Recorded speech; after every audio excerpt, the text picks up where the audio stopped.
नमस्कार, मैं हूं राहुल शर्मा। आप देख रहे हैं एसपीएन 9 न्यूज। स्वागत है आपका हमारे इस खास प्रोग्राम में। प्रोग्राम की शुरुआत बंगाल चुनाव से। बंगाल चुनाव इस वर्ष होने वाले हैं और बंगाल चुनाव को लेकर जो तमाम तरह की राजनीतिक पार्टियों ने रणनीतियां बनाई हैं, वो रणनीतियां कितनी कारगर साबित होंगी ये तो आने वाला समय बताएगा। लेकिन आपको मैं बंगाल चुनाव से जुड़ी बड़ी खबर बता रहा हूँ। जी हाँ, अब मैं आपको बता रहा हूँ कि बंगाल की जो स्थानीय सीट है वो क्या कहती है और स्थानीय सीट पर किस पार्टी का कब्जा है और किस पार्टी को वहां पर हार का सामना करना पड़ रहा है। देखिए, बंगाल चुनाव में स्थानीय सीटें बहुत मायने रखती हैं। चुनाव कोई भी हो, वहां पर जो क्षेत्र होते हैं, विधानसभा जो क्षेत्र होते हैं, वहां पर किस पार्टी का दबदबा है, वहां पर किस नेता का ज्यादा अच्छा खासा बोलबाला है, ये मायने रखता है। और इसी से अंदाजा लगाया जाता है कि चुनाव में जीत किसकी होगी। जैसे कि आपको मैं बता दूं कि बीते दिनों पहले मैंने बंगाल की एक सीट को लेकर आपको बताया था कि उस सीट की क्या स्थिति थी। जी हाँ, मेरे पास जो रिपोर्ट है आपको बता दूं कि मैंने बंगाल की जो सीट को लेकर आपको बताया था, वो सीट बहुत ही खास थी। और सबसे बड़ी बात जो है, इस सीट पर दिलीप घोष जो है उनका दबदबा नहीं है और यहाँ पर उनको हार जो है वो हार का सामना करना पड़ सकता है। और चलिए, जैसे कि मैं बात कर रहा था स्थिति जो चुनाव है, चुनाव को लेकर और जो रिपोर्ट की हम बात कर लेते हैं। रिपोर्ट जो है मेरे पास वो क्या कहती है, देखिए मेरे पास जो रिपोर्ट है वो सीट को लेकर है कि इस सीट पर किसका कब्जा है। बंगाल विधानसभा चुनाव में महज जो है वो कुछ समय बचे हैं, महीने का वक्त जो है बचा है। और अब की बार जो मैं बात कर रहा हूँ वो जो है विधानसभा सीट, वो है मल विधानसभा सीट। जी हाँ, पश्चिम बंगाल की महत्वपूर्ण विधानसभा सीट है ये, जहां 2016 में ऑल इंडिया तृणमूल कांग्रेस ने जीत दर्ज की थी और तब से वहां पर तृणमूल जो कांग्रेस है उसका बहुत अच्छा दबदबा बना रहा है। तो यहाँ पर आप गौर कीजिए कि किस सीट पर किस पार्टी को फायदा हो रहा है और आने वाले विधानसभा चुनाव जो बंगाल में होने वाले उसमें क्या समीकरण बन रहे हैं और किस पार्टी की जीत हो रही है। तो देखिए, इस बार जो है वो डाबग्राम फुलबारी विधानसभा सीट के परिणाम किस पार्टी के पक्ष में होंगे ये जनता को तय करना है। साथ ही यहाँ की जनता इस बार किसे अपना नेता चुनकर विधानसभा भेजेगी ये भी जनता को तय करना है। लेकिन इस विधानसभा सीट की मैं बात कर रहा हूँ तो ये विधानसभा सीट टीएमसी के पास है। टीएमसी की बहुत अच्छी पकड़ इस विधानसभा सीट पर है। और आपको यहाँ पर ये बता दूं कि ये जो विधानसभा सीट है अपने आप में अहमियत भी रखती है और यहाँ पर बीजेपी की वो पकड़ नजर नहीं आ रही है। आप मेरी बात को और गौर से ये भी सुनिएगा कि जो पश्चिम बंगाल की अन्य विधानसभा सीटें वहां पर भी बहुत अच्छा खासा टीएमसी का दबदबा है। जिस तरह से अभी तक ये बताया जा रहा था कि टीएमसी का पाला कमजोर हो चुका है या फिर जो बंगाल की स्थानीय सीटें वहां पर टीएमसी का धीरे धीरे बोलबाला खत्म होता हुआ नजर आ रहा है, लेकिन ऐसा नहीं है। बंगाल में ऐसे बहुत से विधानसभा क्षेत्र हैं जहां पर बहुत अच्छी पकड़ टीएमसी की बनी हुई है और यहां से जीतने की 100% संभावना भी है। मैं रिपोर्ट जैसे कि बात कर रहा था, रिपोर्ट की देखिए, मल विधानसभा सीट पश्चिम बंगाल के जलपाईगुड़ी जिले में आती है। साल 2016 में मल में कुल 84% वोट पड़े। साल 2016 में ऑल इंडिया तृणमूल कांग्रेस ने बुलूचिक बारिक ने कम्युनिस्ट पार्टी ऑफ इंडिया के अगेंस्ट केरकट्टा को 18,462 वोटों के मार्जिन से हराया था।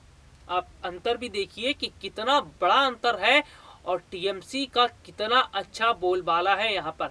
यानी कि यहाँ पर जब टीएमसी नेता का इतना अच्छा बोलबाला है और टीएमसी की पकड़ है तो बीजेपी का यहाँ आना तो संभव ही नहीं होता। इस विधानसभा सीट पर कुल जो है वो 2,27,471 मतदाता हैं और 1,16,772 मतदाताओं ने वोट किया था। पश्चिम बंगाल की इस विधानसभा सीट पर 51% पुरुष मतदाता हैं, वहीं महिला मतदाताओं की संख्या 49% है।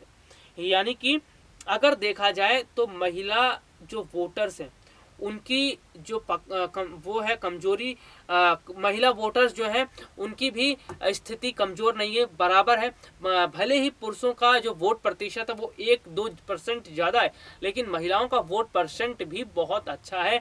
और यहाँ पर मैं आपको बताता हूँ कि आखिरकार बंगाल की ये जो मल विधानसभा सीट है, यहाँ पर टीएमसी का कब्जा क्यों है और क्यों यहाँ पर टीएमसी की अच्छी पकड़ है। दरअसल इस विधानसभा क्षेत्र में टीएमसी ने बहुत बेहतर और बारीकी तरीके से ध्यान दिया। इतना ही नहीं, इस विधानसभा सीट पर शुरू से ही टीएमसी का कब्जा रहा है और टीएमसी का जहां जहां कब्जा है, जहां जहां उनकी स्थानीय सीट पर पकड़ है, इसका मतलब वहां पर ममता बनर्जी ने काम करवाया है। जैसा कि अभी तक ये बताया जा रहा था या इस तरह की जो खबरें सामने आई थी कि टीएमसी की जो पकड़ है वो बंगाल में अब नज़र नहीं आ रही। अब टीएमसी जो है वो धीरे धीरे उसके वोट प्रतिशत गिरते हुए नजर आ रहे हैं। लेकिन आपको मैं बता दूं कि ऐसा नहीं है। बंगाल चुनाव बहुत बड़ा चुनाव, अगर आप इसे देखें और अगर आप इसे सुने और बारीकी से इस चीज को समझें तो आपको बता दूं कि बंगाल में बीजेपी बहुत बड़ी कोशिश कर रही है कि वहां पर विधानसभा चुनाव जीता जाए, क्योंकि बंगाल चुनाव बीजेपी के लिए ये बहुत बड़ी चुनौती बन गया है। जिस तरह से कश्मीर में धारा 370 खत्म किया गया ना, बिल्कुल आप उसी तरह से समझिए कि वहां पर जो चुनौती थी ना, आज वही चुनौती, उसी तरह की चुनौती बंगाल में देखने को मिल रही है। यानी कि बीजेपी ने अपने कद्दावर नेताओं को जमीनी स्तर पर उतार तो दिया है और उनकी कोशिश भी है कि किसी भी तरह से यहाँ पर बंगाल के जो वोटर्स हैं उन्हें लुभाया जाए, उन्हें अपनी तरफ किया जाए। लेकिन वो फायदा बीजेपी को फिलहाल नहीं मिल पा रहा है जो मिलना चाहिए था। और अगर मैं बात करूं बंगाल की, तो बंगाल में टीएमसी का शुरू से अच्छी खासी स्थिति रही है, अच्छा खासा दबदबा रहा है और इस बात को ये चीज़ें दर्शाती हैं कि वाकई में टीएमसी ने काम किया है और टीएमसी का काम जो है अब बंगाल में बोल रहा है। यही वजह है कि जनता आज टीएमसी के साथ खड़ी हुई नज़र भी आ रही है और देखते हैं कि आने वाली स्थिति में क्या समीकरण बनते हैं। लेकिन जैसे कि मैं आपको बता दूं कि मैं सीटों पर बात करना अब हमने शुरू कर दिया है। मैंने अपने प्रोग्राम में बंगाल चुनाव की सीटों को इसलिए शामिल किया है क्योंकि बंगाल चुनाव की सीटें बहुत अहमियत रखती हैं। बंगाल चुनाव की सीटें अगर अहमियत रखती हैं तो इससे टीएमसी को तो फ़ायदा होगा ही और इससे नुकसान जो होगा वो बीजेपी को हो रहा है। तो यानी कि बंगाल में फ़िलहाल जो स्थिति बनी है वो बीजेपी और टीएमसी के बीच में वो 50-50 का तो है, यानी कि 50% वोटर्स उधर जा रहे हैं और 50% वोटर्स बीजेपी की तरफ भी हैं। लेकिन इन दो पार्टियों में से जीत किस पार्टी की होगी ये देखने वाली बात होगी। और आपको बता दूं पश्चिम बंगाल की ज़्यादा जो विधानसभा सीटें हैं, जो विधानसभा क्षेत्र हैं, वहां पर टीएमसी का कब्जा बहुत बड़े व्यापक स्तर पर है और टीएमसी का कब्जा होना यानी कि टीएमसी की जीत को दर्शाता है। एग्जिट पोल की भी मैंने यहाँ पर बात की थी कि एग्जिट पोल जो सामने आए थे बंगाल चुनाव को लेकर, तो उसमें बीजेपी को अब की बार असंतुष्ट होती हुई नज़र आ रही है, क्योंकि वो फिलहाल जो पकड़ बनानी चाहिए थी बीजेपी को वो पकड़ नहीं बनाई। हालांकि बीजेपी ने कोशिश तो पूरी की है और कोशिश पूरी कर भी रही है, लेकिन उनकी कोशिशें जो हैं वो थोड़ी सी कमज़ोर होती हुई नज़र आ रही हैं और ये बताता है कि टीएमसी जो है अब की बार बंगाल में फिर उभर रही है और विधानसभा चुनाव में इस बार टीएमसी का अच्छा खासा बोलबाला है और उसके जो टीएमसी के विधायक हैं वो भी जीत रहे हैं और 200 से अधिक सीटों की बात ममता बनर्जी ने की है। एक कार्यक्रम के दौरान ममता बनर्जी ने साफ तौर पर यह कह दिया था कि उनकी पार्टी 200 से अधिक सीटें लेकर आएगी और अपने आप में ये वाकई में बहुत बड़ी बात है कि ममता बनर्जी ने जो बात कही है कि 200 से अधिक सीटें वो लेकर आएंगी और जो स्थानीय रिपोर्ट बताती है, जो एग्जिट पोल बताते हैं, वो भी इस ओर इशारा कर रहे हैं कि ममता बनर्जी का ये बयान बेकार नहीं है। ममता बनर्जी की ये बात जो है वो एक अलग नहीं है।